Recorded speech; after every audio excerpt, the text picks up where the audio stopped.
Chapter 163 to 165. While the battle to protect all of reality is currently transpiring, the two people responsible for this have vanished far away from Tokitoki City and appeared in a desolate landscape with nothing but dust and rocks as far as the eye could see. However, because they were forced to quickly leave, they didn't realize they landed on a planet close by to Earth, and a certain namekind quickly noticed their presence.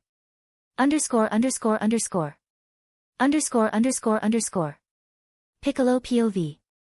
Sensing a sudden presence appearing close by, I stop meditating and look up at the sky at a certain red planet not too far away from Earth. Piccolo Mira, him being here can't be anything good. Deciding it would be best to go and confront him, I launch myself toward the red planet at incredible speed. As I quickly leave the atmosphere of Earth and travel through the void of space, it doesn't even take me a full minute before I arrive on the red planet where Mira is currently residing. Flying towards Mira's location, when I arrive I see him affectionately holding an old wrinkly woman. However, as I sense no key from her, I can conclude that she is dead. Piccolo, I may be wrong, but that looks like Tawa that Trunks told me about. However, since she is dead, her presence is of no concern. All I must deal with is Mira, and this time I'm much stronger than when he first appeared. Landing several meters away from Mira, I see him look up at me with almost completely lifeless eyes, before addressing my presence with an equally lifeless and bland voice. Mira - what do you want, Namekian? Piccolo - I should be the one asking you that. Mira - I don't want any trouble, just leave me be. Piccolo - what makes you think I'll just leave you be after everything you've done? Don't forget our positions, we're enemies, and I'm not nice enough to care about your emotions, so either we fight or just stay there and let me kill you. When I finished speaking, I quickly fired a special beam cannon at him, yet before it hit him he blocked it with his hand. However, it did leave a burn mark on his palm. Afterward, I watched as he stood up and carefully set down Tawa before floating over to me and stopping just a few meters in front of me. Mira - fine then Namekian, if you're so eager for battle then I'll entertain you, but what makes you think you're capable of defeating me, because last time I checked you weren't even a threat to me? With a smirk, I take off my turban and cape, which Nala had given to me when she found out about my birthday, and stop suppressing my power, causing Mira to show surprise. However, it is quickly replaced by his emotionless expression once again.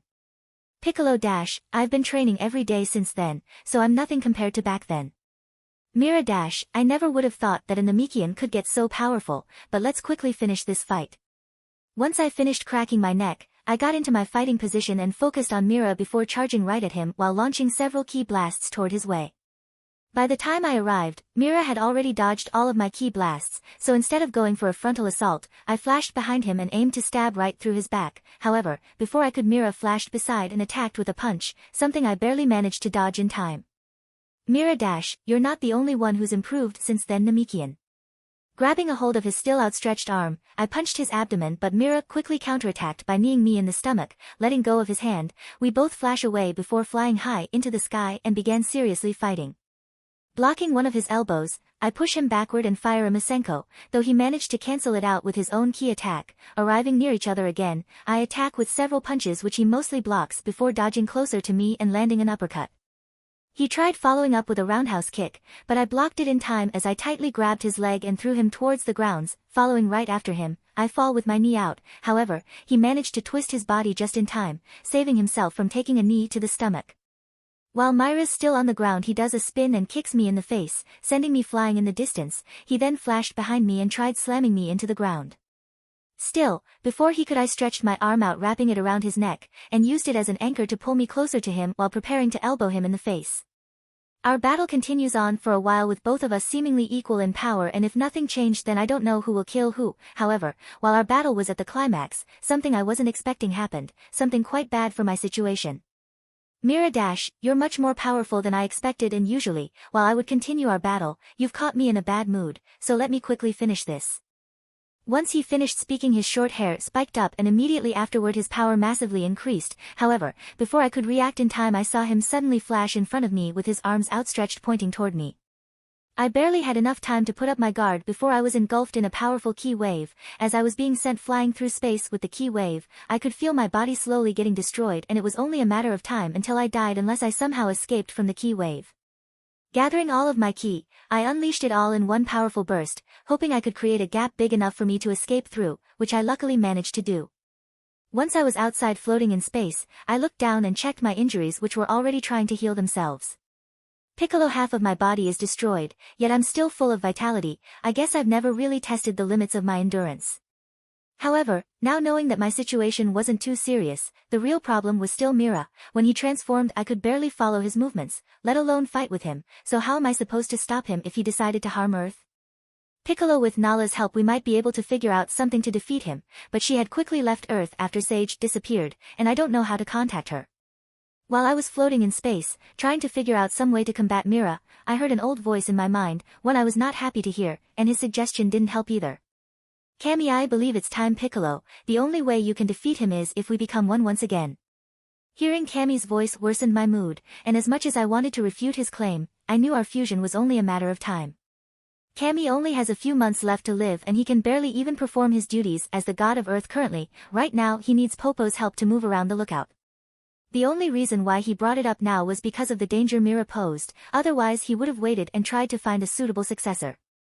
Clicking my tongue in defeat and annoyance, I fly back to Earth with the little amount of ki I've regenerated, and once I'd entered the atmosphere, I was immediately teleported to the lookout, appearing just before Popo and Kami. Kami dash, it seems the enemy is quite powerful if you ended up like that, even more of a reason to join once more, but before that here is a senzu bean, it's best if we fuse as quickly as possible. Swallowing the senzu bean, instantly afterward my right leg and arm heal back up, along with the rest of the injuries, which gave me a small boost in power but nothing that would make a difference if I were to fight Mira again. Piccolo dash, we may be doing this fusion, but let's get this straight, you're fusing with me, I don't need an old man taking over my body. Kami dash, that was the plan all along, Piccolo. I may be a warrior, but my skills pale in comparison to yours. It would be foolish for me if I tried something like that, besides it's not like I could do that even if I wanted to. Your power has far outgrown what I thought was ever possible. While speaking, he slowly walked over to me without Popo's help and placed his hand on my chest. Kami dash, the evil in your heart has all but vanished since the day we separated. I don't need to worry about you ever harming Earth, but who would have thought that the child of your enemy at that time would be the cause of all this? Piccolo dash, TSK, we don't have all day, so hurry up. Kami dash, hee, you're right, my apologies.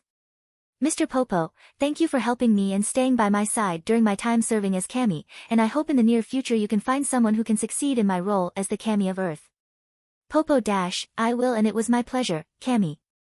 Once Kami finished speaking, he powered up to his full power and started channeling all of his ki through his arm, to his hand, and finally into my body. However, even though his ki was quickly emptied, he continued to channel his remaining life force, then his body, and lastly his soul, completely fusing with me.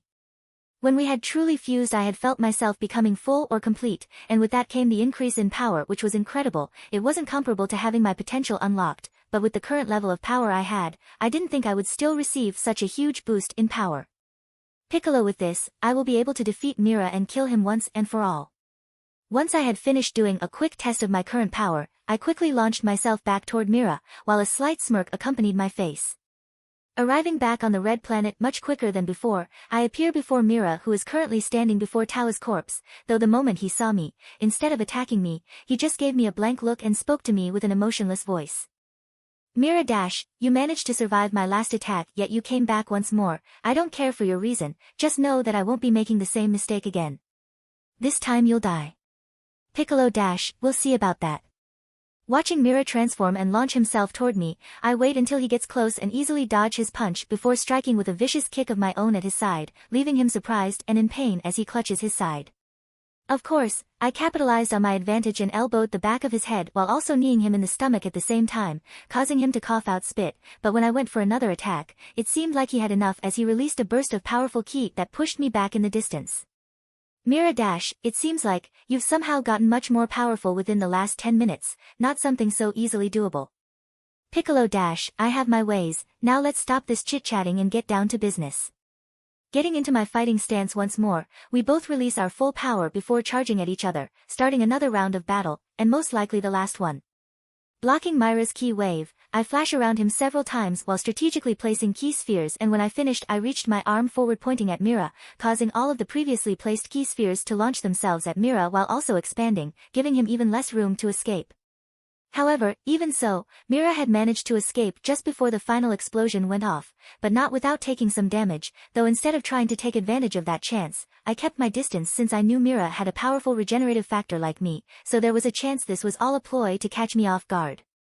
Yet, What weirded me out was when I saw Mira come charging towards me. I noticed he hadn't healed. I mean, given the amount of time that had passed, he wouldn't have fully healed, but there should be signs of his injuries healing. However, I noticed none. Taking that into account, we continue battling with Mira, managing to inflict several heavy injuries on him, along with Mira doing the same to me, yet my injuries had healed over the course of the battle, leaving me in top shape. Dodging one of Mira's kicks, I take that chance and flash right in front of him and prepare to stab my hand right through him while following up with a special beam cannon I've been charging up.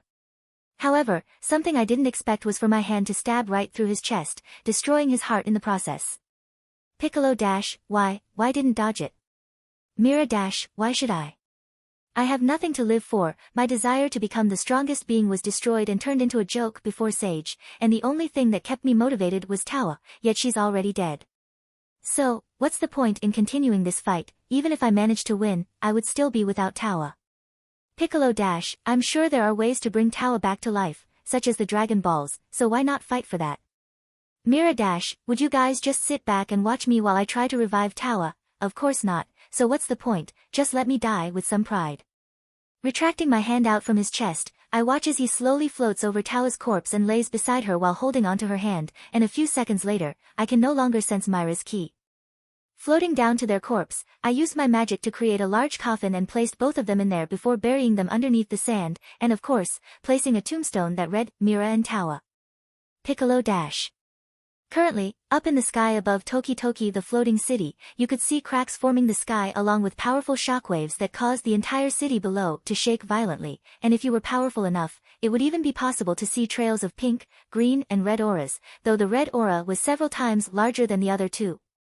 Now if you still haven't guessed it, the ones fighting in the sky are Sage, 21, and Demigra, though calling it a fight is a stretch, as Sage and 21 are doing their very best to not be killed while Demigra toys with them. Underscore underscore underscore. Underscore underscore underscore. Sage POV. I and 21 are currently getting our asses handed to us by Demigra, and while we expected that to happen, our situation is quickly becoming worse by the second, and it hasn't even been a full minute since the battle started. We haven't been capable of hitting Demigra once since we started fighting, and even though we are supposed to be stalling him, it is more like himself purposely waiting, since if Demigra wished to remove us it would be easy for him to do so. However, even though both 21 and I are quite injured, we have successfully stalled Demigra long enough for a fused Kakarot and fused Vegeta to finally fuse into Vegeto, as they had just equipped Krinoa's earrings. Sage just a fused Kakarot or Vegeta had enough power in their base to force me to transform into an LSSJ. I honestly can't fathom the kind of power this Vegeto will have if the fusion succeeds. Though my thoughts got interrupted when I didn't manage to block Demigra's punch in time, allowing his fist to embed itself in my stomach with enough force that I thought it would split me in half. Coughing out blood, I instantly backed away while barely dodging a swing of his staff, and as much as I wished to fight back, doing so would be the same as suicide for me. While backing away, I suddenly sensed the disappearance of the fused Kakarot and Vegeta, but with their disappearance came along a new presence, and the moment he appeared, my instincts started blaring at insane levels, almost at similar levels to when I'm interacting with Whis. Sage dash, so, a double fusion was actually possible. I just hope the time limit is long enough for him to fight with Demigra. 21 dash, oh my, the sheer power radiating off him is causing even timelines to start distorting. Just imagine if I could turn him into a cupcake. I'm going into heat just thinking about it. Before I could refute 21's stupid comment, we saw how Vegeto suddenly appeared in front of us and easily blocked Demigra's punch, before sending out a punch of his own that forced Demigra to back away. Yet, while I was shocked by the display of power he so easily exhibited, I was more focused on the earrings that were already cracking, signifying that his time limit is already about to be up. Vegeto seemed to realize this, since he quickly charged at Demigra and started fighting, causing a battle of even more intensity to occur than the previous 11 destroyers. 21 and I also quickly flew away, trying to get as far away from the battle as soon as possible, since the shockwaves alone had the power to explode our bodies upon contact. In fact, the battle was so intense that myself, 21, Trunks, Krinoa, and the 11 destroyers along with Kampa carrying Beerus were forced to leave the crumbling city and venture out far into the dimension just to get away from the after effects. Sage dash, seeing how dangerous the battle is, I'm assuming Vegeto is capable of rivaling Demigra. Krinoa dash, I don't know, they are moving far too fast for me to be able to see anything. Beerus dash, Vegeto, is winning currently. Surprised to hear Beerus talking, I look over only to see Beerus leaning his injured body on Kampa while breathing heavily. Trunks dash, that's good, but what about the time limit? With how powerful he is, I'm sure he only has a few seconds at most to stay fused. Beerus dash, his entire earrings are almost destroyed, he has 3 seconds left at best, so if Vegito can't finish the battle in time. Beerus didn't need to finish his sentence for us to understand what he meant, so for the next couple of seconds we waited for the conclusion of the battle, hoping that Vegito would win, but I was also mentally prepared for Vegito losing as I knew his personality. Shortly later, the intense battle suddenly comes to a halt as well, Vegito's presence suddenly disappearing, replacing it with Kakarot and Vegeta's keys, and those 2 keys instantly disappear while 2 Kakarot and 2 Vegeta keys appear instead. Everyone instantly flew towards the area where the city used to be, only to see a large dust cloud with both Kakarot and Vegeta heavily injured but standing in a fighting position facing the large dust cloud.